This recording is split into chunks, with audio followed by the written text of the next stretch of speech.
My brisk steps echo in the quiet street. It's Saturday, but the shops are empty. I miss that sense of excitement you so often get gazing into the windows of a busy shopping strip. That feeling makes you want to walk right in and buy something just because everyone else is. I blame the war and the rain. It has been quietly drizzling since morning, countless droplets splintering the grey in the never-ending rain parade. March is always like this, grey and wet. But it's even greyer in the spring of 1945. I'm heading to the grocery store for my last shopping trip before I leave my homeland. Yes, this will be my last visit to the store. Tomorrow I will leave for Manchuria, which is in northern China. Oh, my heart starts beating when I think of Manchuria. My husband, Sato Katsuo, is there waiting for me and our one-year-old baby, Sato Fumie, to reunite as a family. Katsuo is an intelligent, hard-working man. He was promoted to manager in charge of the railway business in Manchuria soon after our wedding. A Japanese company operates the railway company there. Katsuo left for Manchuria not long before our son was born. Even though my parents arranged my marriage to Katsuo, we were lucky to love each other in the end. This loving husband and wife relationship is exactly like my mother's relationship with my father, who is a bank manager in Matsumoto City. He is a hard-working man who can provide a comfortable life for us. My mother hoped that my life would be the same as hers. I was raised in Matsumoto, a mountain city on Honshu, Japan's main island, about 150 kilometers northwest of Tokyo. It is a quiet, beautiful city. We lived in a wooden house with a little garden and a Japanese-style bath, a staple in Japanese households. The house comfortably fit our family of four, me, my parents, and my sister. The grocery store is 2 shops up from where I've stopped in front of a window with the tiniest silk hanger showcasing the tiniest of children's dresses inside. I imagine the baby girl I so desire dressed in this sweet outfit. She's fat and healthy, smiling toothless up at me. This fantasy warms me. I hope to be pregnant again within the year. When I catch my own reflection, slender body, narrow eyes under dark eyebrows, the dimples on my cheeks and the straight nose my father's stamp, I am pleased with what I see. I am wearing my favorite kimono to celebrate my last day in Japan. The kimono is made from pink silk satin and is printed with white cherry blossoms. It was a gift from my husband 2 years ago for my 21st birthday. I love the feeling of wearing my kimono. It reminds me of who I am and where I belong. I hear the familiar friendly voice. Irashimasu, welcome, as I enter the grocery store, a greeting from the shop owner. In Japan, you receive this greeting everywhere you go from the shops you visit. It makes you feel welcomed. Hello, young lady, the elderly shopkeeper says with a warm smile. Most businesses on this street have disappeared during the war, but this one, family-run and the street's most popular, is still standing. I feel some comfort in knowing that life does, in fact, go on even when the rest of the world is in tatters. The shopkeeper has always looked ancient to me, but of course, as I've grown up, he's aged too. My family has been coming here for 23 years. It is my mother's favourite store. How is your family, Chieko? He asks. My name, Chieko, is a very traditional girl's name. It means soft and sweet. My whole life can be described in this way.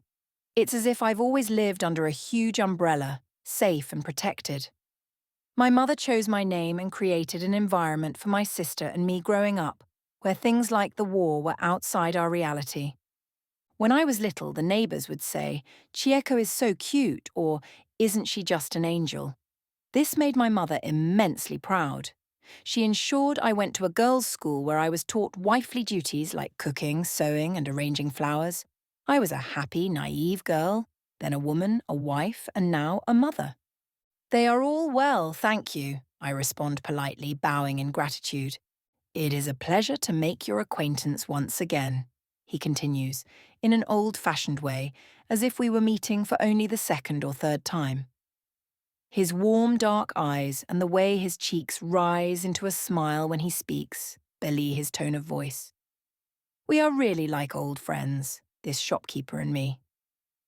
He is the kind of man you wish were your grandfather, even if, like me, you like the grandfather you already have. Or did. It will be a sad day when he is no longer leaning on his bony elbows over this shop counter. Suddenly, I feel strange, wondering when he will die. I have never thought this about anyone before. I shake the idea out of my head and start gathering items from the shelves. Seaweeds for sushi, miso for cooking, and rice biscuits. "This is quite a feast," he exclaims as I place each item on the counter. "Yes, we're having a family celebration tonight. I'm going away and won't see you for a while. Tomorrow I'm moving to Manchuria." His eyes narrow ever so slightly. Did I sound uncertain? As if he had heard my thought, the old man suddenly smiles, baring large, square teeth. They are like a chipped and yellowing china cup between thick lips. I wonder what it would be like to touch them. They seem so smooth for a man whose skin resembles a dry lake bed, a receded tide in mudflats. So very much. "Are you looking forward to leaving?" he asks. "Am I ready to go to Manchuria?" Yes. And no. Manchuria, January 3rd, 1932, August 18th, 1945, was a puppet regime set up by Japan after it occupied the 3 northeastern provinces of China, and Japan shared some interest in the land. Why share? What is there to share? I don't understand political things at all. That's a male world, and I'm happy to stay out of it. What I know is that the government has been very enthusiastically encouraging Japanese nationals to sail over to Manchuria with all their belongings and make themselves at home. I will be one of thousands and thousands of people on board tomorrow. But I've made a deal with my husband that when Fumi is 5, we will return to Japan so my son can be educated here. In Japanese culture, a wife must follow her husband. However, I'm lucky to have a husband who is willing to compromise. Not many can say the same. My husband's current position is good enough to provide us with a comfortable life in Manchuria, I reply. I feel a wisp of a smile spread across my face, knowing Katsuo will ensure our life there is good. "I hear it is very beautiful. I'm sure you will be very happy." I have heard that too. The government has made it sound like paradise. I bow to the shopkeeper in thanks before turning to leave. "But be careful now and make sure to come home," I hear him call after me. I laugh and wave.